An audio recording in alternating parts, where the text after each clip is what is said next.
Hello everyone, welcome to the channel. अब करते हैं मेंस आंसर राइटिंग में मनीषा धारवे की आंसर राइटिंग। ये हिंदी मीडियम से रहती हैं और इनकी रैंक रहती है 257। ठीक है, इस समय मेंस टॉपर्स की आंसर राइटिंग कराई जा रही हैं। जो साथी पहली बार जुड़े हैं चैनल को सब्सक्राइब करेंगे और अपने दोस्तों को भी शेयर करेंगे। अगर इन सब की पीडीएफ या अन्य स्टडी मटेरियल अवेल करना है तो यूपीपीएससी मेकर टेलीग्राम चैनल से जुड़ जाएंगे। वहाँ पर मैं बहुत सारी पीडीएफ शेयर करता रहता हूँ। डिस्क्रिप्शन में मैं उसकी लिंक पिन कर दूँगा। तो बढ़ते हैं अपने आज के लेक्चर की तरफ।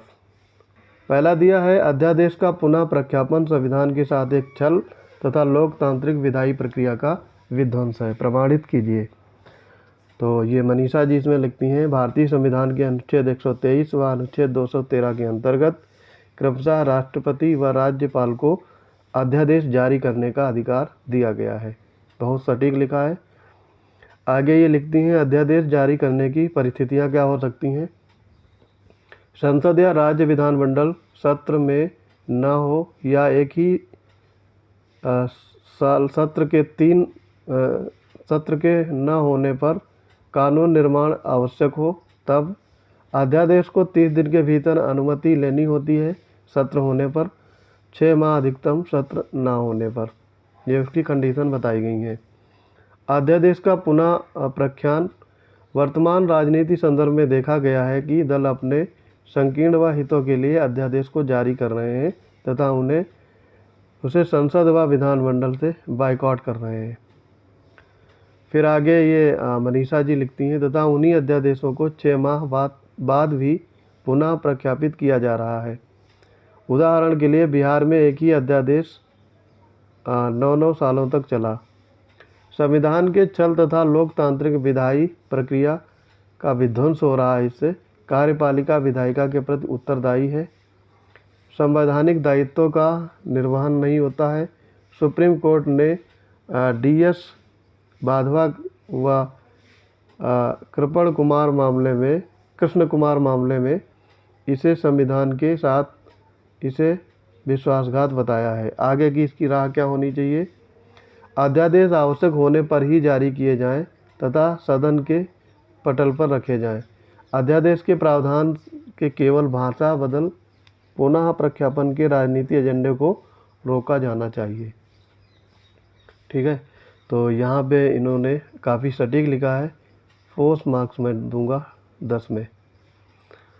दूसरे क्वेश्चन की तरफ बढ़ेंगे। मूल संरचना का सिद्धांत आवश्यक एवं वांछनीय दोनों है। कथन का आलोचनात्मक परीक्षण कीजिए। 150 वर्ड में लिखना है। मनीषा जी लिखती हैं, सर्वोच्च न्यायालय द्वारा केशवानंद भारती मामले 1973 में संविधान के मूल ढांचे की अवधारणा रखी गई है। ठीक है, ये मूल ढांचे के माध्यम आशय है संविधान के उन आदर्शों सिद्धांतों के समुच्चय से है जिनमें परिवर्तन नहीं किया जा सकता और जो संवैधानिक नैतिकता बनाए रखते हैं। मूल संरचना की सिद्धांत आवश्यक और वांछनीय दोनों हैं। पहले पॉइंट में मनीषा जी लिखती हैं, संविधान संशोधन प्रक्रिया या चयन में 24वें द्वारा संविधान में महत्वपूर्ण संशोधन हुए जिन्होंने लोगों के मूल अधिकारों के ऊपर राज्य के नीति निर्देशक तत्वों को वरीयता दी है। फिर है, न्यायालय की शक्तियों को सीमित किया गया था। संघात्मक शासन व्यवस्था लोकतंत्र के मूल्य के अनुरूप मूल संरचना विरोध में तर्क हुआ था। मूल संरचना अपरिभाषित तथा अस्पष्टता बनी हुई है। क्या क्या मूल संरचना में शामिल है। न्यायिक सक्रियवाद को बढ़ावा मिला, शक्ति के पृथक्करण सिद्धांत के विपरीत, क्योंकि कानून निर्माण संसद का कार्य है। मूल संरचना का सिद्धांत यद्यपि न्यायपालिका द्वारा दिया गया है, किंतु ये भारतीय संविधान की जीवंतता को बनाए रखने हेतु आवश्यक व भारतीय नवाचार है। ठीक है, तो यहाँ पर इन्होंने कंक्लूजन में थोड़ा और ये लिखती सही रहता। 3 आउट ऑफ 10 मार्क्स इनको इसमें मिल सकते हैं। तीसरा क्वेश्चन की तरफ बढ़ेंगे। भारतीय प्रवासी समुदाय की प्रासंगिकता तथा भारत के आर्थिक व सामाजिक हितों के संवर्धन में इनकी भूमिका पर चर्चा कीजिए। इंट्रोडक्टरी पार्ट में लिखती हैं भारतीय प्रवासी समुदाय 1.8 करोड़ जनसंख्या के साथ सभी महाद्वीपों में फैले हुए हैं। इनमें अमेरिका, यूरोप, एशिया, अफ्रीकी इत्यादि हैं। फिर आगे इसमें देखेंगे भारतीय प्रवासी समुदाय की प्रासंगिकता क्या रहेगी। भारतीय मूल के होने से कारण राष्ट्र के विकास में भूमिका निभा सकते हैं। निवेश का माध्यम जैसे धन, शिक्षा और प्रौद्योगिकी इत्यादि होना चाहिए।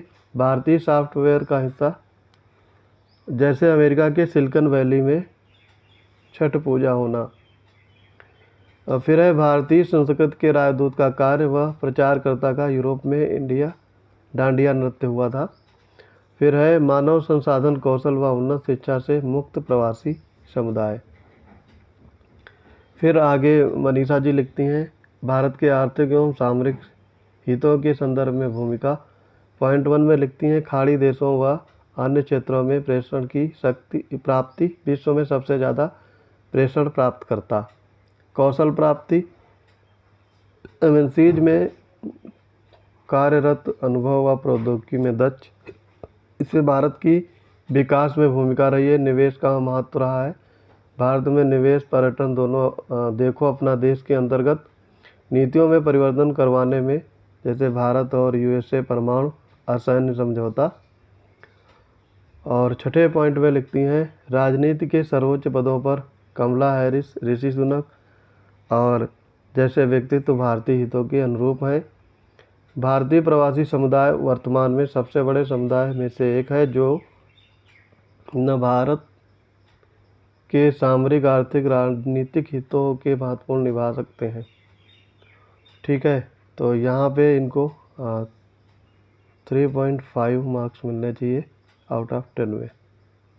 आगे देखेंगे अगला क्वेश्चन। 4 नंबर है राष्ट्रीय हरित अधिकरण एनजीटी एक अनूठा मंच है जिसे देश भर में पर्यावरणीय मुद्दों को स्वतः संज्ञान में लेने की शक्तियाँ प्राप्त हैं। इस संदर्भ में राष्ट्र के पर्यावरण शासन में एनजीटी के महत्व का विश्लेषण कीजिए।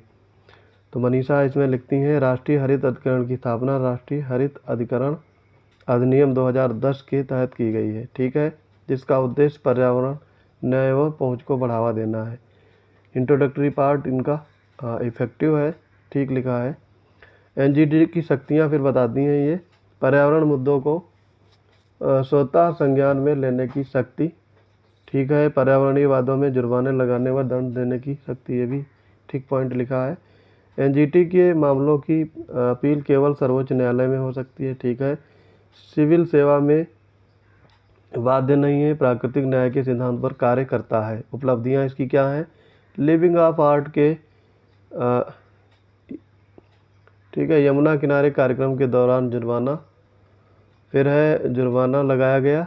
एनसीआर में 50 माइक्रोन से कम के प्लास्टिक बैग पर प्रतिबंध लगाया गया।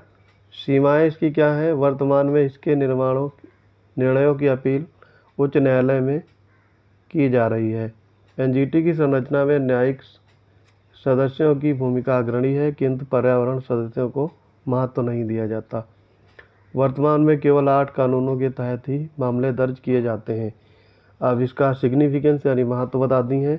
पर्यावरण के अधिकार अनुच्छेद 21 को लागू करने में सतत विकास लक्ष्यों के अनुरूप और राज्य के नीति निर्देशक तत्वों के हितों में। पर्यावरण न्याय वर्तमान में उभरा क्षेत्र है जिसमें एनजीटी ने उल्लेखनीय कार्य किए हैं जिसे और सुदृढ़ किया जाना चाहिए। तो ठीक लिखा है। कंक्लूजन पार्ट में 2-3 लाइन और लिखी जा सकती थी। 3.5 आउट ऑफ 10 ये मार्क्स इनको मिलने चाहिए। और अगला 5वां और आज का अंतिम क्वेश्चन करेंगे। भारत में न्यायिक सक्रियता का महत्वपूर्ण योगदान एवं सुरक्षा वाल्व तथा ये विश्वास प्रदान करना है कि न्याय पहुँच से परे नहीं है। समालोचनात्मक विश्लेषण करना है। तो मनीषा जी इसमें लिखती हैं न्याय सक्रियता न्याय प्रदान करने का एक प्रकार है जिसमें न्याय स्वयं मामलों की संतान लेकर अग्रणी रूप में सुनवाई करता है। ये जनहितवाद का चरम रूप होता है। आगे इसमें लिखती हैं न्यायिक सक्रियता सुरक्षा वाल्व प्रदान करता है और नया विश्वास निर्माण करता है। मूल अधिकारों के संरक्षणकर्ता के रूप में लोगों के अधिकारों को संरक्षित करता है। जैसे कि उदाहरण देते हैं, कॉमनवेल्थ मामले में श्रमिकों के अधिकार अनुच्छेद 23 का उल्लंघन हो रहा था। सामाजिक न्याय को बढ़ावा मिलता है इसमें, जो कि संविधान का मूल ढांचा है। राज्य के नीति निर्देशक तत्वों के अनुरूप है और पीड़ित व्यक्ति के अलावा अन्य व्यक्ति भी इसके लिए न्याय की मांग कर सकते हैं। फिर इन्होंने उदाहरण दिया है निजामगिरी में बने